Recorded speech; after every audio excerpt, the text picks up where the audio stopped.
Hi, and thanks for tuning in to the tutorial portion of the video.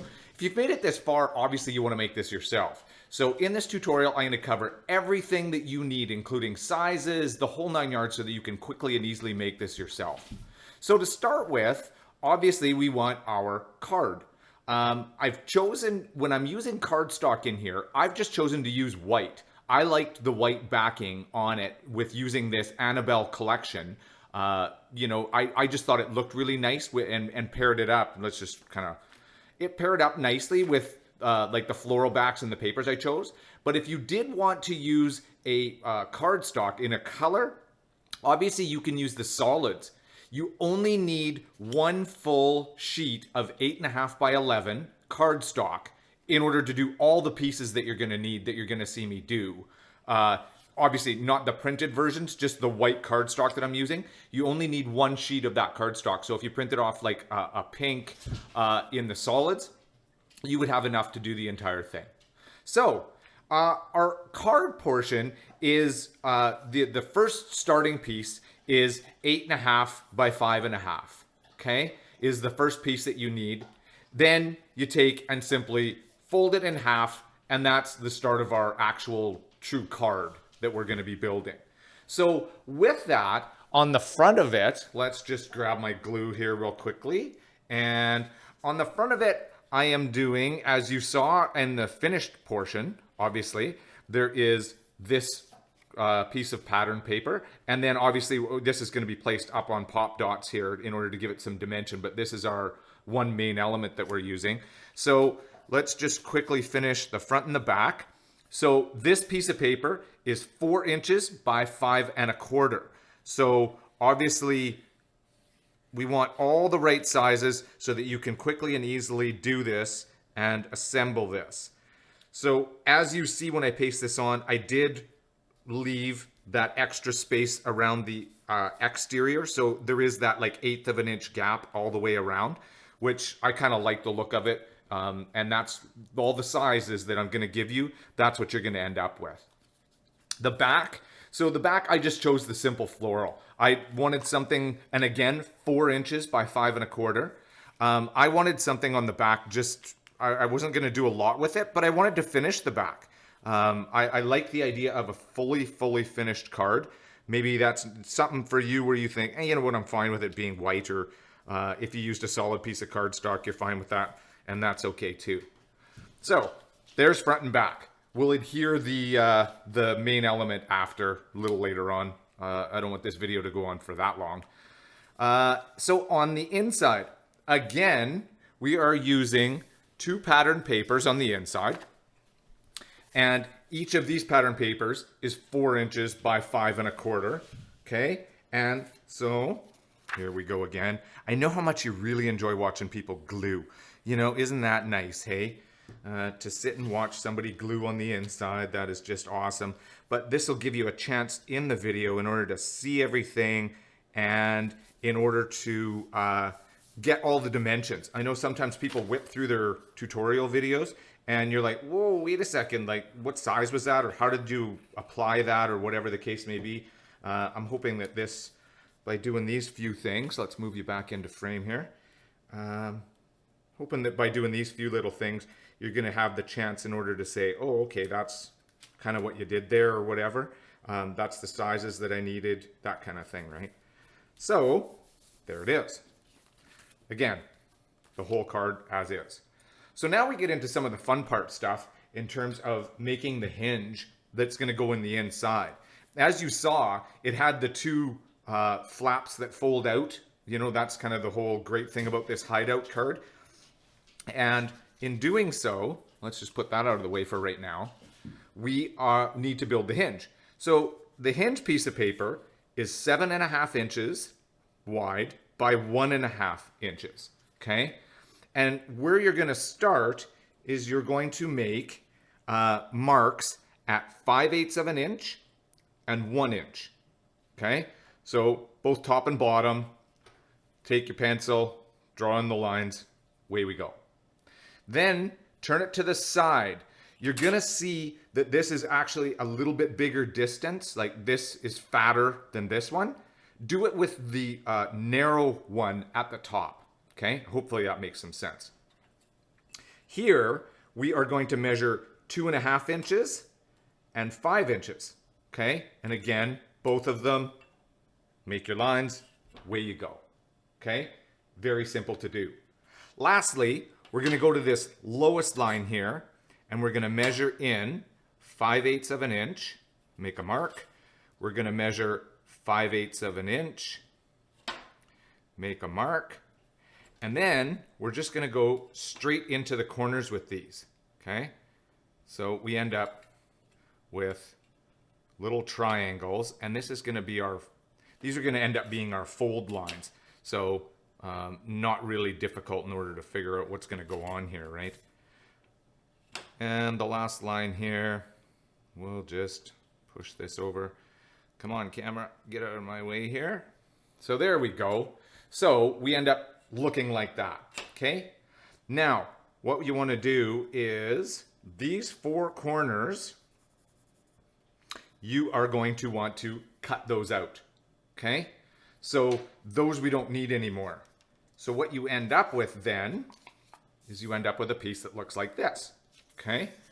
So with this piece, the first thing we want to do is score all of our lines, okay?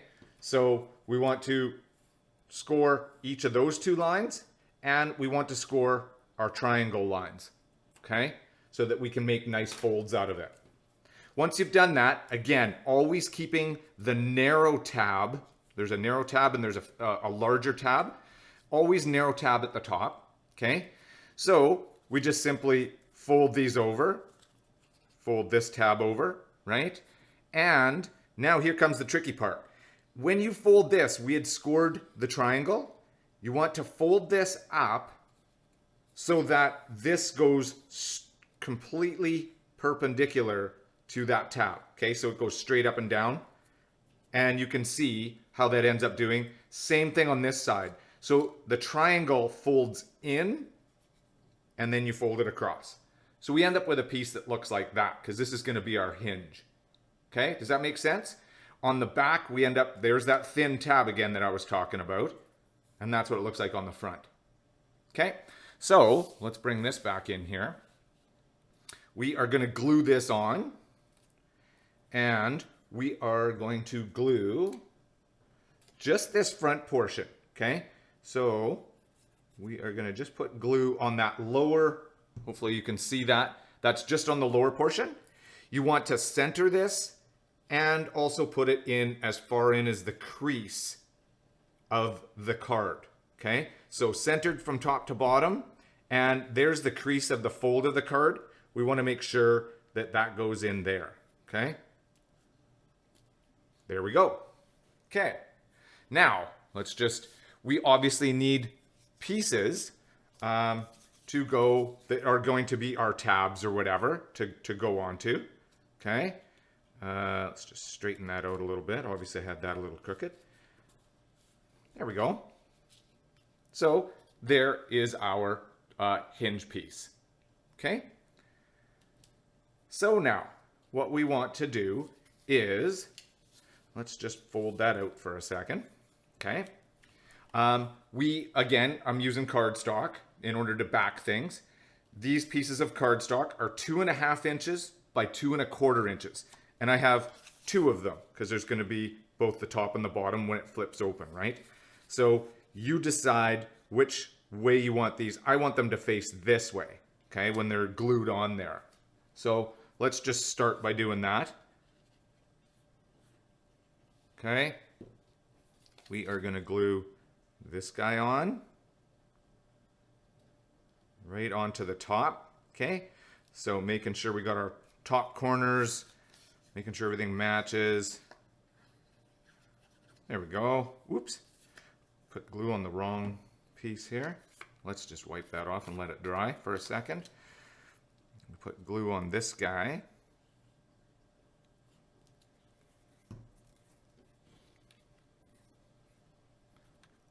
Okay, so let's glue him on, lining up the edges on the outer edges there.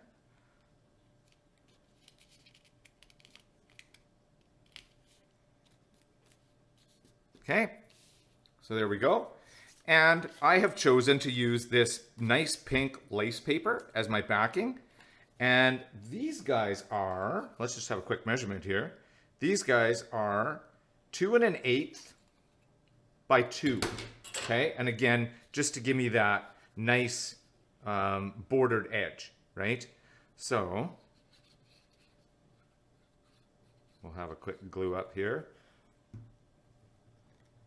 So again, I get that 1/8 white edge all the way around. And again, you can choose if you wanted to use a different color in the background here for these instead of white cardstock. If you wanted to make them this pink, or maybe the green of the leaves, depending on what you are using for elements in here. You know, obviously there's sky's the limit. You can do whatever you want in there. So there is that. Okay, so as you can see, that's going to fold up nicely. Okay, that's going to fold up very well. The hinge works automatically. We are going to, I'm going to show you how to, you have to have another glue piece in there, but we're going to do that in a second. The embellishments that I've chosen were these two little squares that come in the FQB. Actually, I think one of them was in the little bits and one was in the FQB. So these ones here, again, we have to go a little smaller, are 1 3/4 by 1 3/4. So these are giving me my sentiment on here. I like these because live life with a full heart. So no matter if you're making this, let's say you're making this for a birthday as an example, that certainly is giving you the opportunity with the sentiment for it. But maybe you wanted it for anniversary. Maybe you wanted it for wedding. Maybe you wanted it for something else. That is certainly okay. You still have that great sentiment in there that works for everything that you're doing. Okay? Now, to complete this hinge, we need to actually end up gluing this portion, okay, onto this part of the card. So when you apply the glue, here is that top tab. Remember, I always keep talking about that thin tab? Do not apply glue to the thin tab. Just below it, just below that fold, and all the way over, okay? And then we are simply going to fold that card down, hold it, so that the glue will adhere, and we want that to dry. It's not going to take long with this glue, and that will give you your hinge operating correctly, okay? So let's just set that to the side for a second. Lastly, on the inside, we have that nice piece as a cover. So it covers up the hinge mechanism that we want. Obviously, we don't want to see everything and give away all of our secrets, right? So in order to cover up the hinge mechanism, we take a piece of cardstock, which is 4 1/4 inches by 2 3/8, okay? And we flip it over to the back side, because when you make all your pencil marks, you don't want to see them. So flip it to the back side. We measure this at 5/8 of an inch, and again, and at 1 1/4 inch, okay? And we take our score tool, we score those lines, right, at that. So what we're doing is, again, we are creating kind of a box type hinge, as you can see there. That's the idea behind the cardstock. And like I said, the reason we mark the back is we don't want to see it on the front here.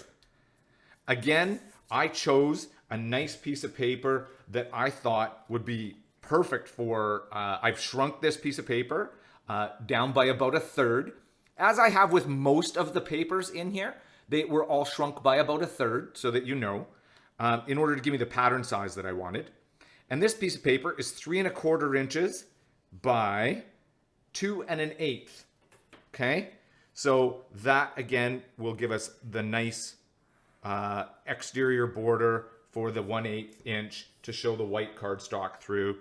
And we will put that on like so. Okay, so that's that part. And we have a little spine piece, because this spine, we're going to see that first little bit. This piece of the spine will get glued down. Okay, so this piece, too small for me to write on it, to write my dimensions on it. So this piece is about 1/2 inch by, again, 2 1/8. So it has the same height, obviously. but, and let's just glue on here. This will probably make it a little easier. And just grab some of that glue there. Let's move you over a little bit before we secure you in. So there we go there. Okay. Now let's come back to our card because this is now dried. So as you can see how it opens up and folds. Okay. Make sure when you do them, just, I noticed this too, is which one goes where, which one goes underneath and which one goes on top. You can just kind of bend these little arms a little bit in order to, so that it folds up nicely for you so they don't catch on each other. And lastly, what's going in here is, remember again, I kept talking about that little tab, that narrow tab. Well, this is what we are using in order to adhere this piece. Okay. This is what's going to cover up our hinge here. So in order to do that, we'll just put some glue on that. And on this piece, we're going to glue up this portion because that also goes down. Okay. So we'll put this on here, making sure that that is lined up well. It won't bind. We fold this piece over and you can fold it flat, push it straight down so that that way the glue will adhere to it. And lastly, as you saw in the finished card, I used this label tag, and that I'm going to put on some pop dots so that it is nicely done in there. That is going to allow me to write my sentiment, my happy birthday, whatever it is, happy anniversary, whatever. But I chose this particular paper because this is going to give me the space to write in. So if I wanted to, hey, wishing you the best happy birthday, hope you enjoy your cake, whatever it is, wishing you a happy 50th birthday or whatever it is, you have a space to write in here in order to finish your card off. So folks, let's fold this up. And again, just make sure your arms are bent correctly. There it is. There is the finished product in terms of its operationalness. Okay? So again, just bend the arms around to make sure that they work. But as you can see, there we go. That's it. So I hope you enjoyed this video. I hope that now by having all of the dimensions in it, this is going to allow you to easily create this yourself. And I hope you do. Once you have created it, feel free to share it in our Facebook group, Knitwit Collections Neighborhood. You can find us on Facebook there, and because we'd love to see it and love to see what kit you chose to do it with, how yours turned out. Let's all share and give some inspiration to each other, because it always truly helps when we see how others have done things. And if you have a few quick suggestions, you found something a little easier or whatever the case would be, happy to hear from you, because we always love to know how to do things a little bit better. We can all learn from each other. Thanks once again for tuning into the video. I hope you'll give us a thumbs up and also leave us a comment if you're interested. But once again, please subscribe to our YouTube channel so you'll know when every new video comes up. And feel free to join our Knitwit Neighborhood Facebook group in order to be part of everything that goes on at Knitwit. Thanks once again. Bye-bye.